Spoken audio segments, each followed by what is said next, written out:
Hi friends, once again and welcome back to my channel. Guys, ఈ వీడియోలో మీకు Salar Jung museum full టూర్ని మీకు చూపించబోతున్నా. టికెట్ ప్రైజెస్ అడల్ట్స్కి 50 రూపీస్, చిల్డ్రన్స్ బిలో 5 years వాళ్ళకి జస్ట్ 20 రూపీస్ మాత్రమే తీసుకుంటారు. ఫారినర్స్కి 500, అలానే సపరేట్ ఫోన్ ఆర్ కెమెరాకి 50 రూపీస్ పే చేయాల్సి ఉంటుంది. ఇక్కడ ఇంకొక ఆప్షన్ ఏంటి అంటే మీరు బుక్ మై షో నుంచి కూడా టికెట్స్ పర్చేస్ చేసుకోవచ్చు. సెక్యూరిటీ చెకప్ అయిపోయిన తర్వాత ఇంకా డైరెక్ట్ మనం మ్యూజియంలోకి ఎంటర్ అయిపోతాం. అలా మ్యూజియంలోకి ఎంటర్ అవుతామో లేదో స్టార్టింగ్లోనే మనకి ఇండియన్ బ్రాంజ్ గ్యాలరీ కనిపిస్తుంది.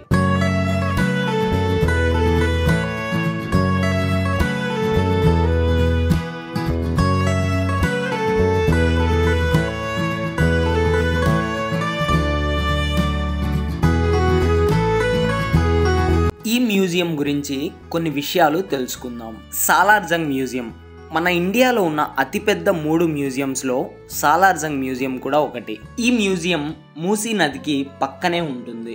హైదరాబాద్ నిజాం పాలనలో ఈ కుటుంబం నుండి 5 మంది ప్రధాన మంత్రులుగా పనిచేశారు. సాలార్జంగ్స్ మొత్తం 3. ఈయన సాలార్జంగ్ 1, ఈయన సాలార్జంగ్ 2, ఈయన సాలార్జంగ్ 3. ఇక్కడ కనిపించే ఈయనే సాలార్జంగ్ 1 నవాబ్ మీర్ తురబ్ అలీ ఖాన్ గారు. ఇక రెండవ సాలార్జంగ్ నవాబ్ మీర్ లయక్ అలీ ఖాన్ గారు. మూడవ సాలార్జంగే యూసుఫ్ అలీ ఖాన్ గారు. యూసుఫ్ అలీ ఖాన్ గారే ఈ మ్యూజియం రూపకర్త. నవాబ్ మీర్ యూసుఫ్ అలీ ఖాన్ గారు ఒక బ్యాచులర్. వీరు ప్రపంచవ్యాప్తంగా ఎన్నో దేశాలు తిరిగి చారిత్రక వస్తువులు సేకరించి ఈ మ్యూజియంలో ఉంచడం జరిగింది. 1951లో సాలార్జంగ్ మ్యూజియంని ఎస్టాబ్లిష్ చేయడం జరిగింది. ఇక్కడ కనిపిస్తున్నదే Indian textile and Mughal glass gallery. 19th and 20th centuryలో యూజ్ చేసిన షెర్వానీస్, చౌబా గ్లాస్ ని ఈ గ్లాస్ గ్యాలరీలో ఉంచడం జరిగింది. ఇవే కాశ్మీర్ షాల్వాస్ అండ్ బెడ్ కవర్స్. ఇవి 18th centuryకి చెందినవి. 18th centuryలో జారీ వర్క్ తో చేసిన క్లాత్స్ చూస్తున్నారా ఎంత అద్భుతంగా ఉన్నాయో డిజైన్స్.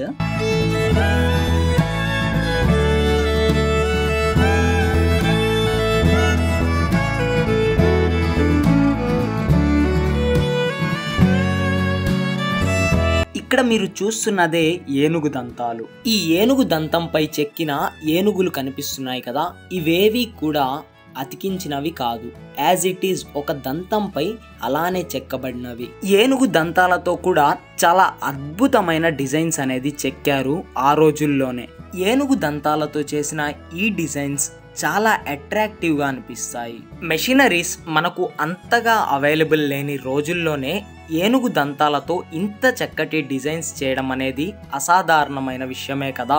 కనిపించే ఈ దంతపు కుర్చీలను టిప్పు సుల్తాన్ గారికి 16వ లూయిస్ చక్రవర్తి గిఫ్ట్లా బహూకరించినవి. సాలార్జంగ్ మ్యూజియంలోనే వన్ ఆఫ్ ద బెస్ట్ అయిన మ్యూజికల్ క్లాక్ ఇది. ఇది ఎలాంటి బ్యాటరీస్, ఎలక్ట్రిసిటీతో అవసరం లేకుండా కీస్తో రన్ అవుతుంది.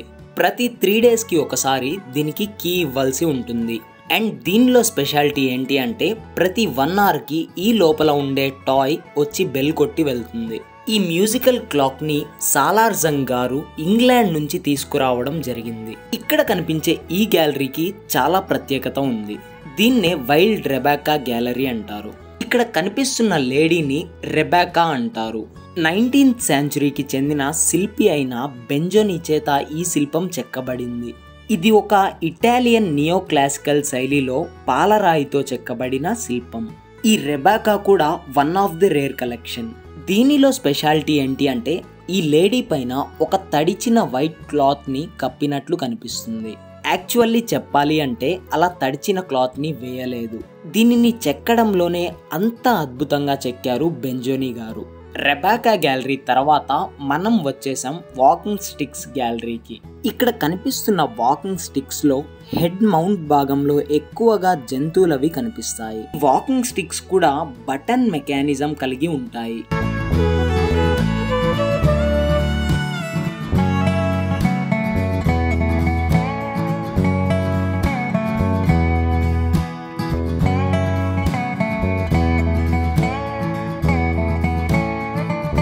మనందరికీ ఇష్టమైన గ్యాలరీ అదేనండి, ఆర్మ్స్ అండ్ ఆర్మర్ గ్యాలరీ. దీన్నే ఆయుధాల గ్యాలరీ అంటారు.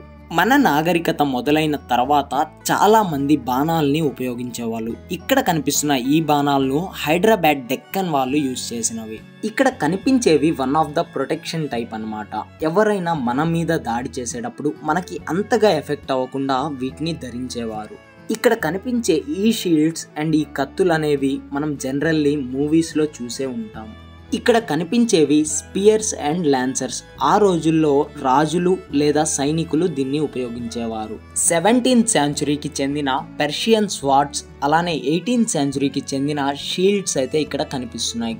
తాజ్మహల్ను కట్టించిన షాజహాన్ గారు ఉపయోగించిన ఆయుధాలు ఈ మూడు కూడా. ఇక్కడ చూసినట్లయితే టాబర్ ఆఫ్ షాజహాన్ అని 16th సెంచురీకి చెందింది ఒకటి, 17th సెంచురీకి చెందిన ఆయుధాలు కనిపిస్తాయి. పైన కనిపించే ఈ కత్తి బహదూర్ షా గారు వాడింది. అలానే లెఫ్ట్ కార్నర్ లో కనిపించే ఈ రెండు కత్తులు ఔరంగజేబ్ 17వ శతాబ్దంలో వాడినవి. రాజుల కాలంలో అతి భయంకరమైన చాలా పెద్ద పెద్ద యుద్ధాలు జరిగినవన్న సంగతి మనందరికీ తెలిసిందే. యుద్ధం జరిగే సమయంలో ఒక సైనికుని మీద ఎట్లాంటి అటాక్ చేసినా కూడా అదే బాణాలతో లేదా బుల్లెట్స్తో కత్తులతో దాడి చేసినప్పటికీ వీళ్ళ బాడీకి ఎటువంటి డ్యామేజ్ అవ్వకుండా ఈ ఆర్మర్ని తయారు చేశారు. ఇక్కడ కనిపించేదే యూరోపియన్ ఆర్మర్. ఇది చాలా బరువు ఉంటుంది. దీన్ని ధరించే సైనికులు బలిష్టంగా ఉండేవారు.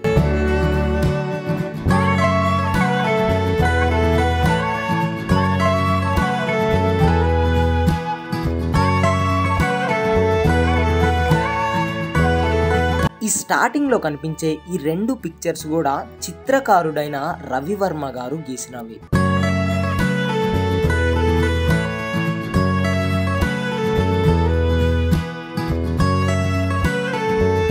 మనకి కనిపిస్తున్న ఈ గ్యాలరీనే వెస్టర్న్ ఫర్నిచర్ గ్యాలరీ అంటాము.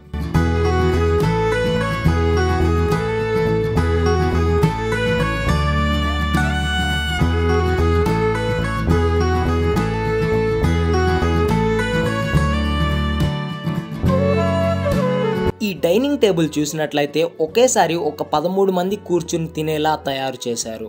సహజంగా ఇక్కడ కనిపించే వాటిని పల్లకి అంటారు.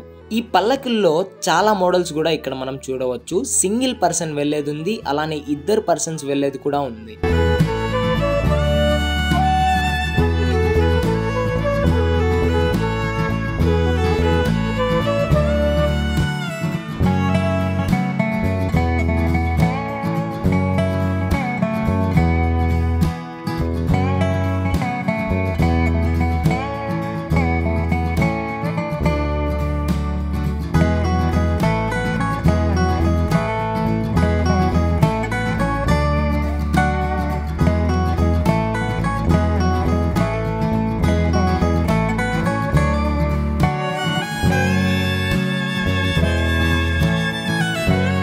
సాలార్జంగ్ మ్యూజియంలోనే ఖచ్చితంగా చూడాల్సిన one of the best statue ఏది అంటే డబుల్ స్టాచ్యూ.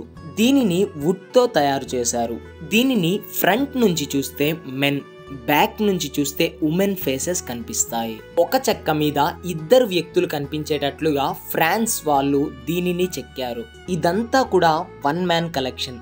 మీర్ యూసుఫ్ అలీ ఖాన్ గారు తన బ్యాచిలర్ కాలంలో తన లైఫ్ టైం అంతా కూడా ఎన్నో దేశాలు తిరిగి కొన్ని కోట్ల రూపాయలు ఖర్చు చేసి వీటిని సేకరించారు. ఇది ఇండియాలో ఉన్న అతిపెద్ద 3 మ్యూజియంస్ లో కూడా ఒకటి. ఇంత హిస్టరీ కలిగి ఉన్న సాలార్జంగ్ మ్యూజియం ని మీరు కూడా హైదరాబాద్ వెళ్ళినప్పుడు ఖచ్చితంగా విజిట్ చేయండి. వీడియో మీకు నచ్చినట్లయితే ఒక లైక్ చేసి మీ ఫ్రెండ్స్ అండ్ ఫ్యామిలీ మెంబర్స్ కు షేర్ చేయండి.